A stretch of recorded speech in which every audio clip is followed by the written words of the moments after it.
If you're not getting any sound from your Samsung monitor, the first thing to do is check if your monitor even has built-in speakers. Many Samsung monitors don't, so it's worth double checking your model specs. If your monitor doesn't have speakers, or if you just want better sound, you can always use external speakers. Most Samsung monitors have either a headphone jack or an audio out port.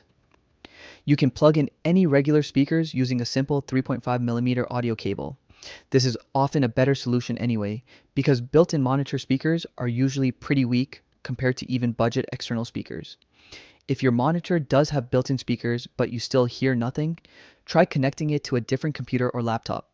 If it works on another device, the issue is probably with your original computer settings. If it still doesn't work, there could be a problem with the monitor itself. Next, check your computer's sound settings. On Windows, right-click the speaker icon in the taskbar and select Sounds. Go to the Playback tab and look for your monitor in the list. It might show up as Samsung or Monitor Audio. Right-click it and set it as the default device. Then, right-click again, go to Properties, then the Levels tab, and make sure the volume is all the way up.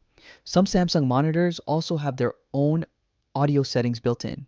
Press the menu button on your monitor, go to the sound or audio section, and ensure the volume is turned up and not muted. If you're using HDMI, make sure your computer is sending audio through the correct output.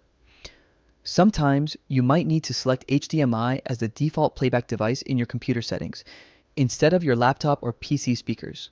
Once all settings are checked, play a video or audio clip to test.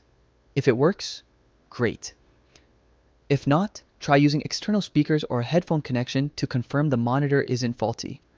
Following these steps, you should be able to fix the no sound issue on your Samsung monitor quickly without needing any complicated tools or technical help.